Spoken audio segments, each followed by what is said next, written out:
As pessoas sempre me perguntam como que a gente pode se amar mais, ter mais autoestima. Então a gente vai falar um pouco aqui sobre questão do autoconhecimento e como o autoconhecimento poderá levar a cada um de nós a ter uma melhor autoestima.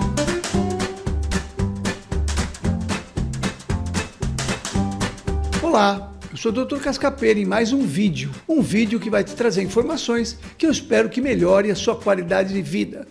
Então, gostar de si mesmo, ter autoestima, é uma premissa do Cristo, né? Amar aos outros, ao próximo, como a si mesmo. Lembrando que autoestima não é as pessoas que têm mais de 1,90 m, não. As pessoas baixinhas também podem ter autoestima, claro. Então, se a gente não se ama, a gente tem dificuldades de convivência. A gente vai ter dificuldades profissionais, dificuldades afetivas, relacionamento, etc, etc, etc. Então, parte-se de um princípio que a gente precisa se amar. E aí tem uma conotação que eu acho importante trazer para vocês aqui, que é como se a pessoa, se ela se amasse, se ela se gostasse, ela ficasse arrogante, ficasse presunçosa, né?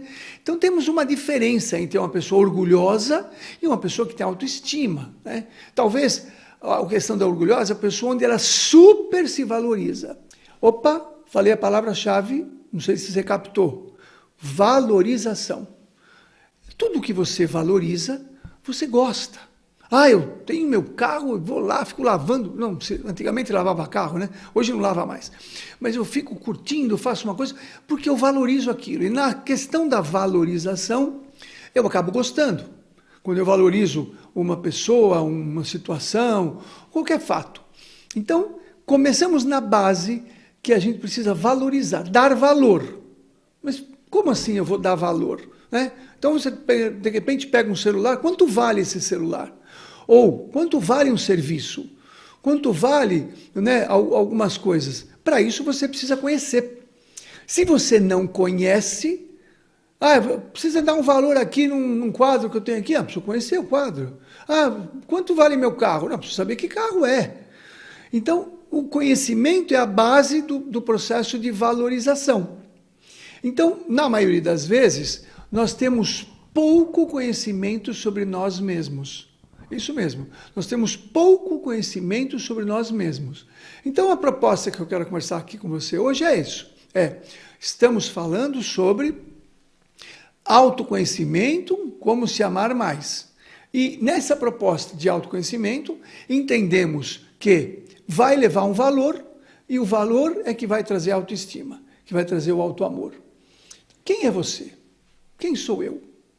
Aí vamos transcender um pouquinho, vamos conversar um pouquinho, porque nós temos vários papéis, não é verdade? Eu, por exemplo, eu tenho um papel que é profissional, eu sou médico, atendo as pessoas, uma por uma e tal.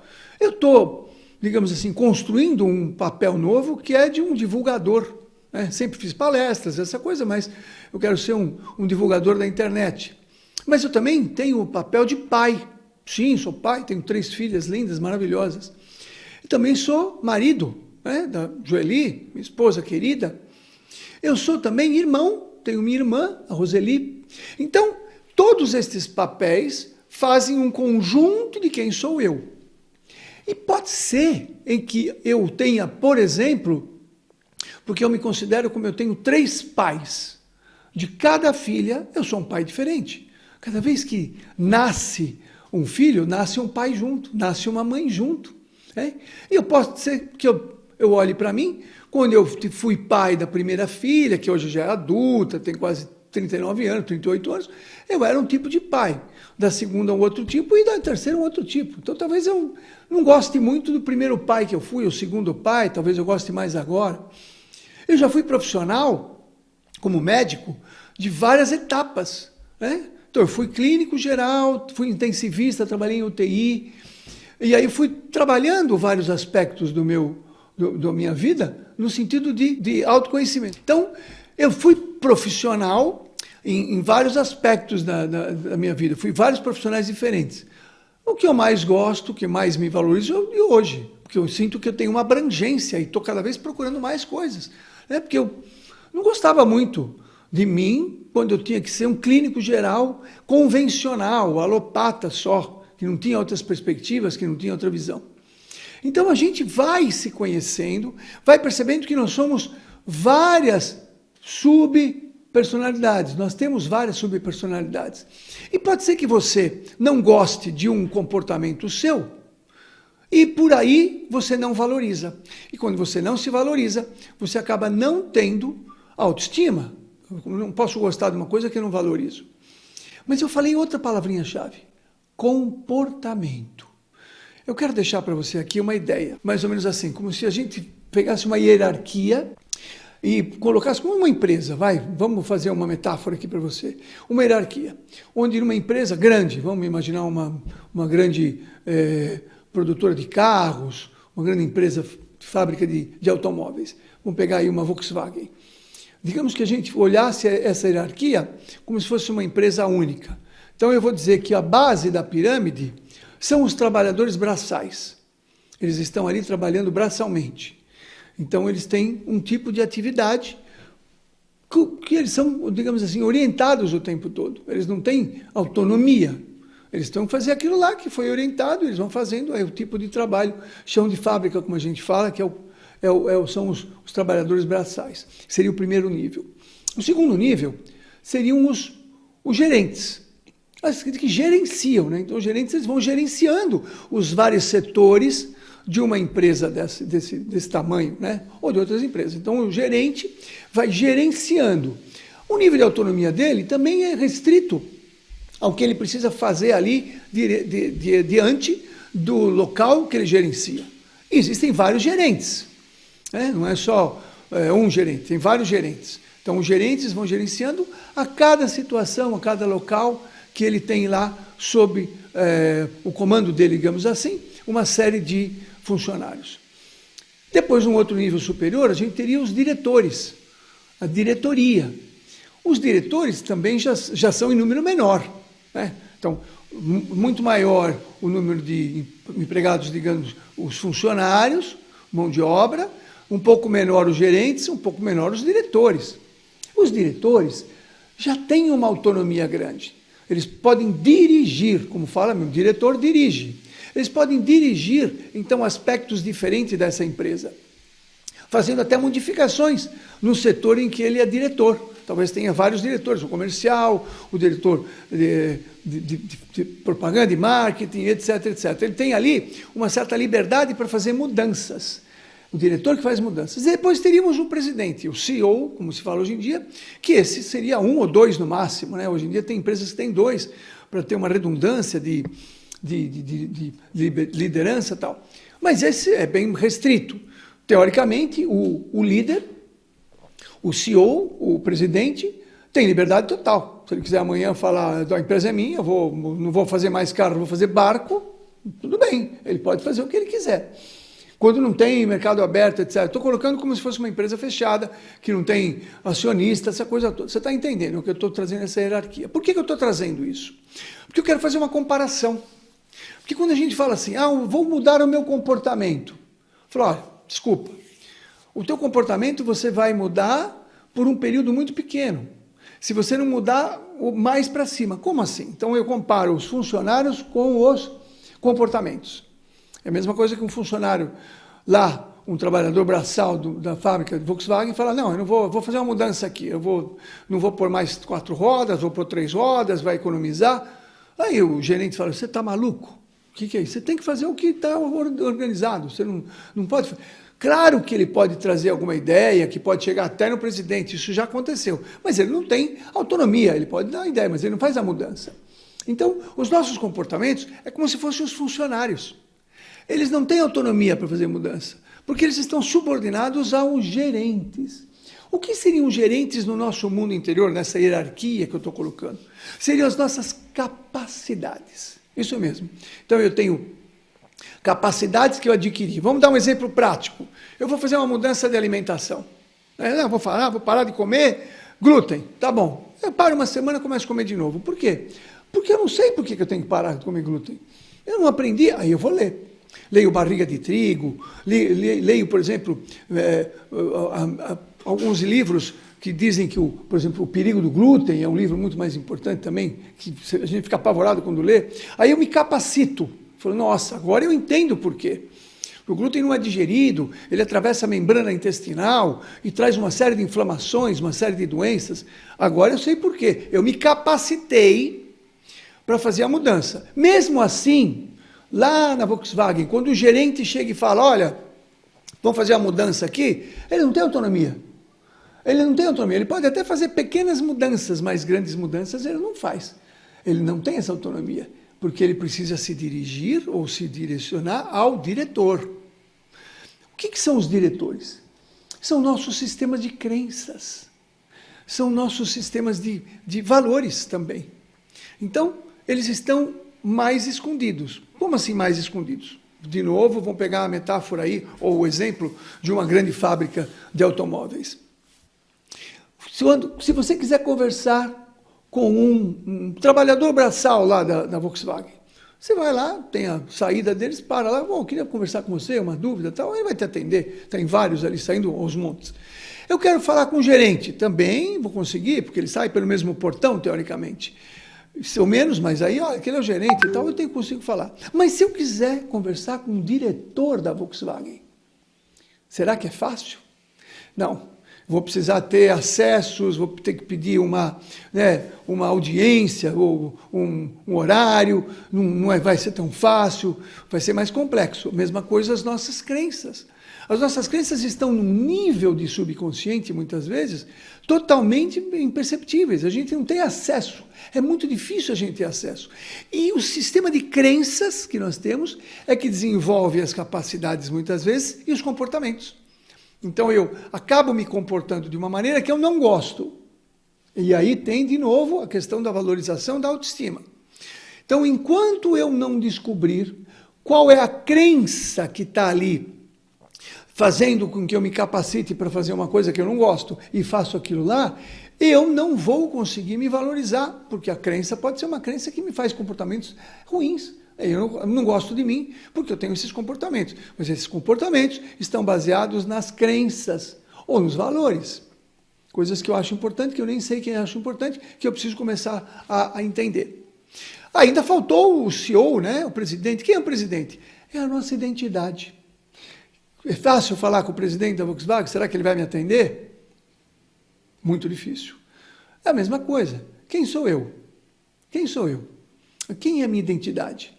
Entendendo que nós temos até uma identidade espiritual. Porque eu estou nesta vida, por exemplo, como Rubens. Sou médico, pai, homem, etc, etc. Mas quem sou eu? Né? Baseado numa questão de uma centelha divina, quem sou eu? Né? Quem é essa minha identidade? Essa minha identidade, então, eu não conheço. Quando eu descobrir a minha identidade, o meu eu superior, que dizem que até não está aqui comigo, eu provavelmente irei saber mais de mim. Bom, então voltando. Se eu me conheço, eu me valorizo. Mas se eu tenho baixa autoestima, se eu não gosto de mim, se eu tenho críticas a fazer a meu respeito, eu naturalmente estou não gostando de mim, porque eu não me conheço. Olha que interessante. E aí a propósito, como é que a gente vai se conhecer? Pelo comportamento, eu posso começar a buscar a minha capacidade, que é o gerente, a capacidade de buscar as crenças. Então, por exemplo, digamos que eu tenha um tipo de comportamento que eu não goste. Por exemplo, digamos que eu seja agressivo. Vamos pegar aí. Eu tenho comportamentos agressivos, eu quero mudar, não consigo. E eu acabei, durante a vida, me capacitando para ser agressivo. Quer dizer, eu acabo sendo agressivo, as pessoas nem precisam, eu já ataco as pessoas, já agrido. Por quê? O que acontece? Se eu parar para pensar, bom, eu preciso mergulhar. Da onde vem uma necessidade inconsciente de eu ser agressivo? E eu posso questionar, fazer essas perguntas. Então, isso que eu tenho dentro de mim, né? Que é uma crença que eu preciso ser agressivo, de onde vem isso? O que aconteceu? E eu posso ir, claro, conversando comigo mesmo. Ao dormir, por exemplo, eu vou dormir e começo a me perguntar, porque eu vou perguntar para o meu inconsciente. De onde eu trago isso? De onde eu trago essa necessidade de ser agressivo? O que a agressividade pode me trazer de bom, de bem? Opa, uma pergunta. Porque eu só estava criticando. De repente, será que eu não tenho uma possibilidade dessa agressividade me trazer alguma coisa boa? Como boa? Talvez seja para me defender. Talvez eu escutei meu pai falando quando era pequeno, que se alguém fizesse alguma coisa comigo, que eu tinha que me defender, que eu tinha que ser agressivo, porque as pessoas são más, as pessoas fazem coisas negativas, fazem coisas ruins, e aí eu tenho isso como da minha família, que é, você precisa ficar sempre alerta, porque as pessoas querem te fazer mal. Então, já coloca logo, entre aspas, uma agressividade. Eu estou colocando aqui uma ideia, mas a proposta é, lógico, quando nós fazemos um trabalho terapêutico, e eu trabalho muito isso, a gente vai conversando e vai buscando identificar, na conversa às vezes a pessoa fala, por que tal coisa? Eu faço isso porque tal coisa. Quando a gente fala por que tal coisa, você ali está embutido uma crença. O porquê é a chave, a palavra para a gente identificar uma crença. Eu vou fazer muitos vídeos falando sobre crenças, tem várias maneiras de identificar, mas precisa ter um ouvido bem atento, e precisa ficar prestando muita atenção. Aí você vai perguntando, quando você for dormir, por que eu faço tal coisa? Por que eu sou agressivo? Por que eu sou compulsivo na alimentação? Por que eu tenho um comportamento de ficar comendo coisas que eu não devo? Por que eu preciso ter uma frieza com determinadas situações? E aí você vai descobrindo. E você vai perceber que a maioria das vezes essas crenças já são ultrapassadas e nos limitam. E aí a gente pode, sim, questionar. Opa, será que não tem outra maneira? Será que eu não posso me defender das pessoas sem ser agressivo? Será que eu não posso continuar me sentindo seguro, mesmo sem precisar estar acima do peso? Aí sim, aí você pode fazer um trabalho com você mesmo, com você mesma, ampliando. Lembrando para você que o meu propósito de vida, eu descobri que é ampliar as consciências através de uma medicina humanizada e espiritualizada. Então, toda vez que a pessoa se apresenta com uma doença, um problema, eu tento, junto com a pessoa, ir buscar a causa que está por trás. E quando a gente identifica que nós somos seres espirituais, tendo uma experiência terrestre, eu começo a ficar mais condescendente comigo mesmo. Eu começo a entender que, puxa, se Deus me colocou aqui e Ele me supervisiona e me ajuda e me orienta e me intui, é porque Ele me ama. Então, mesmo com o que eu chamo de defeitos, mesmo com o que eu chamo de equívocos, eu vou, a partir de agora, apreciar, conhecer e identificar por que eu faço uma determinada situação e eu posso começar a gostar de mim mais. E quando eu vou gostando mais de mim, das coisas positivas que eu tenho, porque é importante isso também. Eu te convido para você fazer uma lista de coisas muito positivas que você tem. Que você coloque isso, faça uma lista de coisas que você sabe que faz bem, que as pessoas te elogiam. Então é importante a gente ter também conhecimento das coisas que nós somos bons. A gente não vai ser bom em tudo, né? Eu tenho várias restrições, por exemplo, na parte administrativa. Eu sou péssimo administrador, mas eu sou excelente criador. Sou muito criativo. Gosto muito de criar. Então eu contrato gente para administrar, porque eu não preciso gastar um tempo, um esforço, uma energia para uma coisa que eu sei que eu não faço bem. Mas isso não tira a minha autoestima, porque eu sei que eu faço bem outras coisas. Gostou do vídeo? Eu vou estar sempre trazendo um vídeo para você aqui, fora as nossas lives, fora tudo o que a gente está aqui disponível para te ajudar.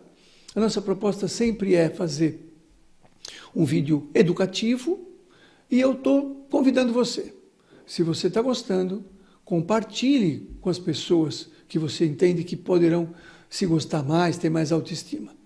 Eu vou convidar você também a colocar perguntas a respeito desse assunto, para que eu possa interagir com você mais diretamente. Então, e se inscreva no meu canal. Se inscreva no meu canal, porque você vai receber as notificações dos vários vídeos que eu vou estar fazendo semanalmente aqui para você, tá bom? Te agradeço muito, espero que você cada vez mais se conheça e se ame. Fique com Deus.